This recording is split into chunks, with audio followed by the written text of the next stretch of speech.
I'm one of the best in Kentucky, if not the best. Ben Sergeant, knock his mouthpiece down his throat. That's it, let's go.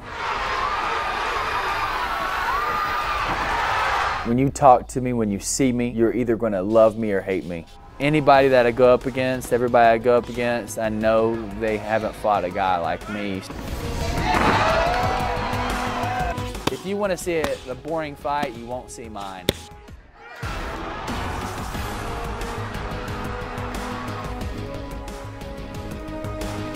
What am I doing to prepare for this opportunity for the Ultimate Fighter is I'm training regularly, training hard, a little bit harder than usual because I do want to be on a show and I expect to be on the show. You know, I'm goofy, you know, serious, strict, sarcastic, you know, everything just in the one. You got to know the balance between having fun and working hard, and you know what?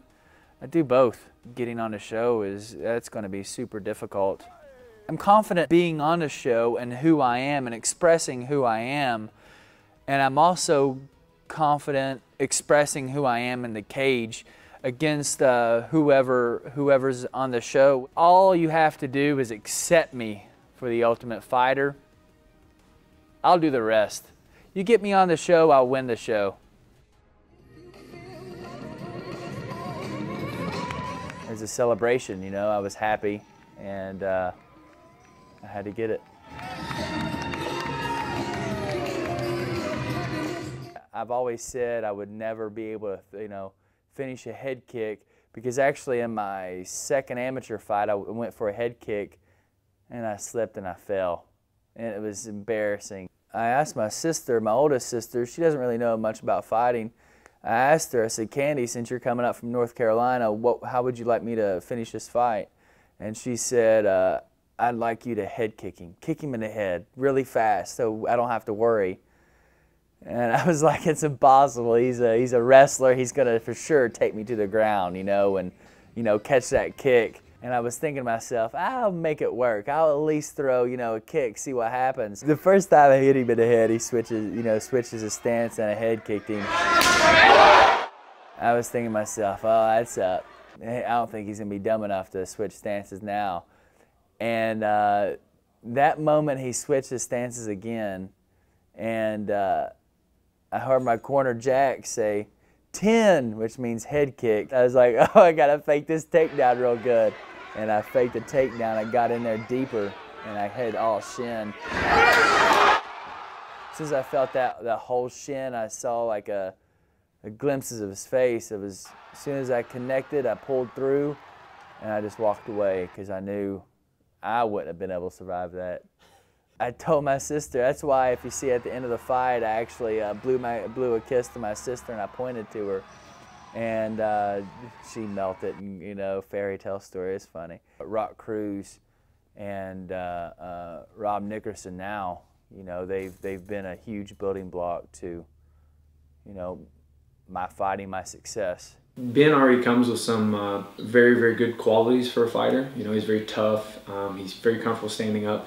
I think the ways that he's learned to grow and develop here is to become more well-rounded and find that balance to where you have to work on the wrestling just as much as you do your boxing, and then you have to work on your jiu-jitsu just as much.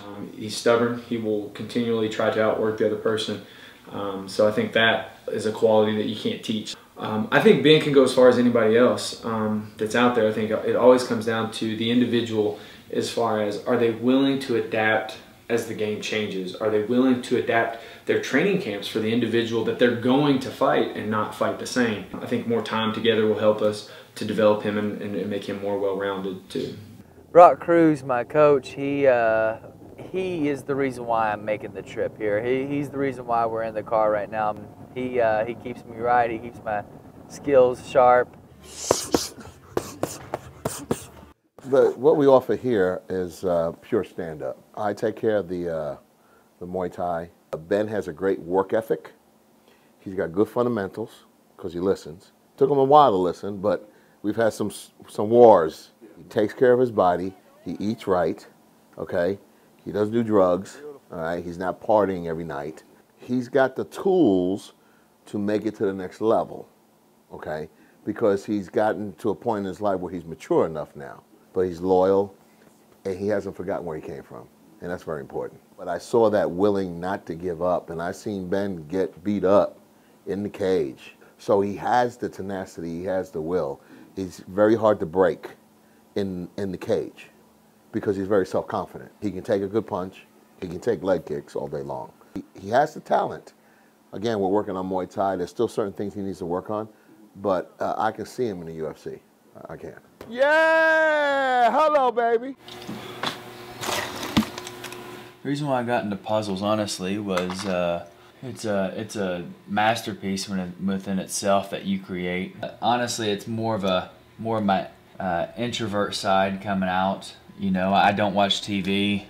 Really, all I watch is fights. There's a lot I take away from doing a puzzle and then being in the cage, because you're putting the puzzle pieces together, and kind of like training for a fight. You know, people only see, you know, 5 minutes of the fight, 3 minutes of a fight, 15 minutes of a fight, but they don't see everything that is put into it. You know, me organizing the puzzle pieces right now, me putting those organized puzzle pieces together.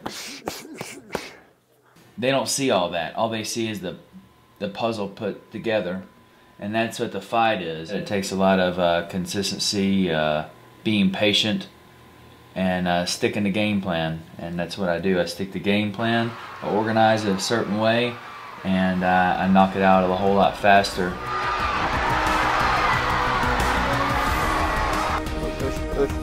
I've got it, and I'm going to show it.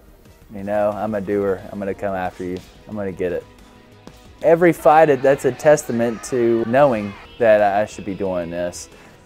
I'm unleashing everything that I feel and everything that I know in the fight, but I do push the pace, and I'm very in-your-face kind of fighter, and anywhere it goes, I'm going to be going, I'm going to be moving, I'm going to be working, I'm going to be finishing.